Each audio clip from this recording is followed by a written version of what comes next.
hi friends मु रजत स्वागत करछि आपनको मो चैनल बैंकिंग विथ रजत रे देखंतु ओडिशा पब्लिक सर्विस कमिशन तरफ आउरी एक बड़ न्यूज आसी आपण मान पई जदि आपण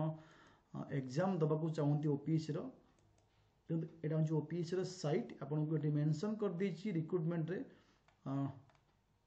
तो एटी आपनको आसीबे एटी एडवर्टाइजमेंट ऊपर क्लिक करिवे क्लिक कला परे आपनको आसीबे एटी advertisement recruitment post of assistant executive officer ठीक अच्छे बहुत पोस्ट बाहर आप अप्लाई करेंगे डेट स्टार्ट होती अप्लाई एवं देखा एलिजिबिलिटी क्राइटेरिया कौन रही केमी आप अप्लाई करेंगे बिफोर दैट जब आप ओपीएस ओसीएस आरआई क्लास करा चाहती वेनम ओएस तरफ आम ऑनलाइन बैच स्टार्ट होती ओसीएस प्रिलिम बैच स्टार्ट होती 2 तारिख फेब्रुआरी 2 रु आप जॉइन करेंगे मात्र प्राइस कम रही 1699 प्राइस रही एवं ता सहित आरआई ईआरआई ट्रिपल 9 प्राइस रही बैच अलरेडी स्टार्ट है 22 जनवरी रु आप जॉइन करेंगे जॉइनिंग जानापी आप ए नंबर कॉल करूँ एसएमएस करूँ आप्लिकेसन आप इंस्टॉल करेंगे वेनम ओएस प्ले स्टोर जाकर इंस्टॉल करेंगे देखो ठीक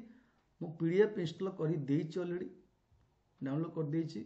एठी आपनको मेंशन अछि आपनकर एठी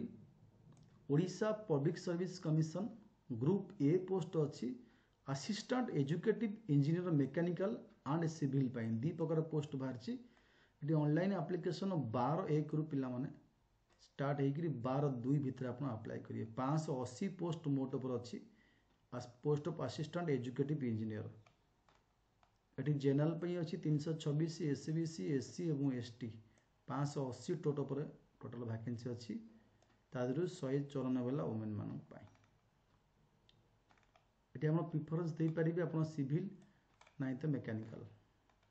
ये सब आपको कैटेगरी वाइज पोस्ट जो मैंने ये मेकानिकल अच्छी और सिविल अच्छी ये हूँ आप रखी टोटाल 580 रखी आपंकर सिविल अच्छी एवं ये रहा आपंकर 580 प्लस ये रहा आप 41 रहा मेकानिकल 580 और ये रहा 41 केते होची पिला माने 8 4 12 621 पाखापाखि आपनकर पोस्ट बाहर दीटा कैटेगरी मिसई करे एज रखी 21 दरकार आपनको 38 वर्ष आजन 1/1/2023 बोधे मागिଛି एटा ईयर आजन 1/1/2021 मागिଛି नहीं attained must of attained age of 21 year आजन 1/1/2023 and must not above age sorry एठी 1/23 को आपन एज मागिछि एजुकेशनल क्वालिफिकेशन मेंशन करिछि degree in engineering civil for the post of a civil degree in engineering mechanical for the post of a mechanical method केमता आपन selection करा जिवो commission after receipt of all application shall take step to select candidate on the basis of valid gate certificate जो माने gate exam देछंदी से मानको score basis रे आपन सिलेक्शन करा जिवो देन आपन इंटरव्यू करा जिवो कोनसी एग्जाम हबो नाही the merit list shall be prepare on the basis of aggregate mark secured by the valid graduate aptitude test GATE in engineering GATE scoring mark 90% weightage and interview carrying 10% आपन 90% mark देखा जिवो gate score और 10% आपन interview देखा जिवो in case 2 or more candidates securing same mark then आपको interview mark ऊपर depend करिवो एप्लिकेशन फी एटी अच्छी एग्जाम्प्टेड अच्छी कौन फी लगे ना अदर एलिजिबिलिटी क्राइटेरिया मेंशन करिछि ओडिया आपण मध्य थिबा दरकार दशम सप्तम ओडिया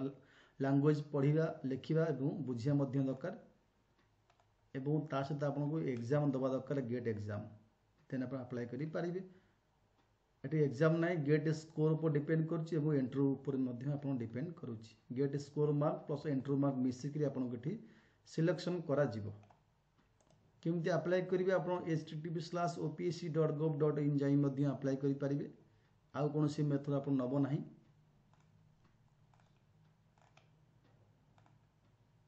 देन आप